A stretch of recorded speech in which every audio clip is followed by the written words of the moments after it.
안녕하세요. 미스터리TV의 찬우입니다. 오늘은 동양편 형벌인데요. 탑 10이다 보니까 조금 빠르게 진행해 볼게요. 태형은 죄인을 엎어놓고 얇은 막대기 등으로 엉덩이를 후려치는 형벌이었습니다. 별로 안 아플 것 같지만 그림 보시면 팔 거든 거 보이시죠? 온 상체를 이용해서 풀스윙을 했기 때문에 생각보다는 굉장히 아픈 형벌이었고요. 남들 앞에서 엉덩이를 까야 하는 부끄러움까지 감수해야 했습니다. 장형은 태형의 상위 호환인데요. 사극에 자주 나오는 곤장이 바로 장형에 해당이 되죠. 마찬가지로 통증이 꽤 큰 형벌이었고요. 곤장을 맞고 나서 후유증으로 사망하는 사람들도 많았다고 합니다. 코를 베는 형벌인 의형은요, 형을 당하고 나서 사망을 하진 않았지만 코를 베는 과정에서 굉장히 아팠을 것 같고요. 뿐만 아니라 이 외모에 치명적인 데미지를 주어 정신적으로, 그러니까 멘탈을 붕괴시키는 아주 강력한 형벌이었습니다. 인도에서는 이 간통을 저지른 사람들에게 행해졌던 형벌입니다. 8위 낙형입니다. 이 불에 달군 쇠붙이를 피부에 찢어서, 정확히는 발바닥에 찢어서 고통을 주는 형벌인데요. 빨갛게 달구어진 인두를 보는 것만으로도 굉장한 공포를 느꼈기 때문에 사실 이 낙형은요, 죄인을 죽이려는 목적보다는 자백을 받아내는 목적으로 많이 사용되었다고 해요. 저 어때요? 몇 번 당하다 보면 거짓 자백이라도 해야 할 것 같은 그런 비주얼이죠. 이름이 좀 생소하죠? 이 압수령은요, 우선 이 죄인의 바지를 벗겨서 바닥에 꿇어앉힙니다. 바닥에는 깨진 도자기나 자갈들이 있었죠.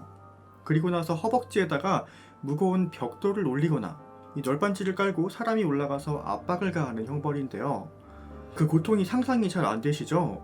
이 형벌을 받는 동안 그 자리에서 기절을 하거나 사망을 하는 사람들도 많았고요.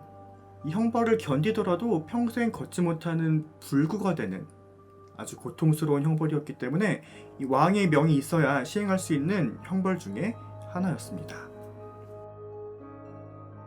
이 발 뒤꿈치에 있는 아킬레스건과 그 주변을 통째로 잘라내는 형벌인데요. 마찬가지로 잘라내는 과정에서 굉장히 고통스러웠을 것 같고요. 이 형이 끝난 후에 제대로 걷지 못하는 것은 물론이고요. 가만히 서 있는 것조차 불가능했다고 합니다. 일상생활을 할 수가 없었겠죠. 요즘 성범죄자들한테 하는 화학적 거세가 아니고요. 물리적인 거세를 하는 형벌이었어요. 남성의 경우에는 성기뿐만이 아니라 봉알까지도 모두 없애서 평생 성생활을 할 수 없게 되죠.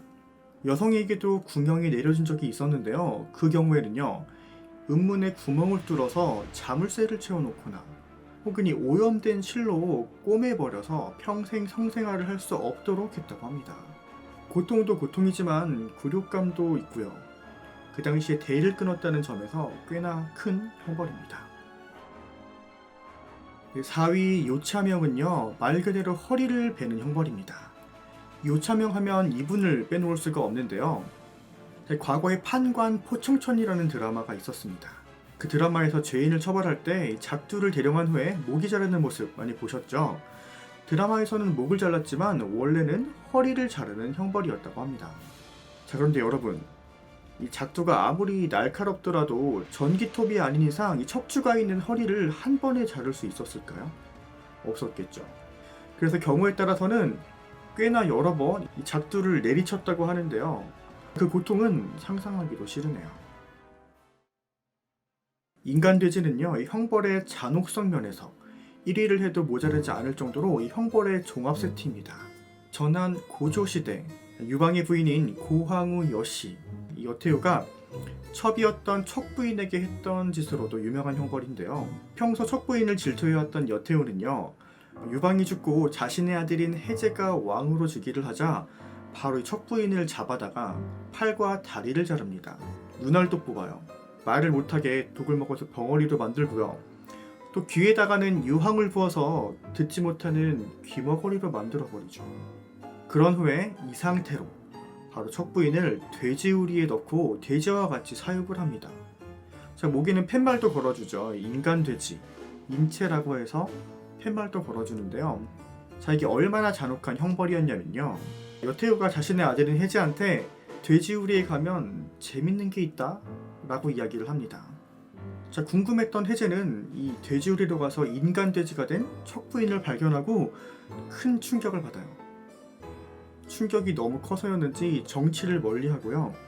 술만 먹으면서 폐인과 같은 생활을 하게 됩니다. 자, 그랬음에도 이 트라우마를 이기지 못하고 해제는 23살의 젊은 나이에 사망을 하고 말죠. 자, 그만큼 충격이 컸단 얘기겠죠. 사람을 칼로 잘게 다진 후에 소금을 뿌려서 젓갈로 만들었던 형벌입니다. 이 전래동화 콩쥐 파츠에서 파츠가 받은 형벌로도 유명한데요. 콩쥐가 원님, 그러니까 요즘 말로 하면 사회적으로 성공한 남자랑 결혼을 하려고 하자 콩쥐의 계모, 그러니까 팥쥐의 엄마예요. 이 팥쥐의 엄마랑 팥쥐가 콩쥐를 죽여서 연못에 던지는 범행을 저지릅니다. 그리고 나서 팥쥐는 콩쥐인 척을 하고 원님에게 시집을 가게 되는데요. 나중에 이 모녀의 범행이 밝혀지게 되면서 팥쥐는 해영을 받아 젓갈로 담궈지게 되고요. 팥쥐의 엄마는 이 젓갈을 먹고 미친 여자가 되죠. 죄인이 살아있는 상태에서 뼈와 살을 분리하는, 즉 회를 떼는 능지형은요, 죄인들 중에서도 1급 중죄인에게 실시하는 아주 무거운 형벌입니다. 회를 뜨는 동안 고통으로 기절을 하거나 혹은 일찍 죽는 경우를 방지하기 위해서 소량의 아편을 먹이기도 했고요. 또한 칼질 한 4-5번 만에 형이 끝나면 고통스럽지 않을 거라고 생각을 해서 최소 1000번 이상의 살점을 잘라내는 것을 원칙으로 했다고 합니다.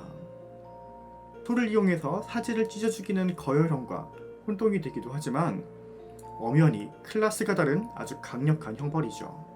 자, 이렇게 형을 집행하는 사람까지도 트라우마에 시달릴 것만 같은 거열형이 1위를 차지했습니다.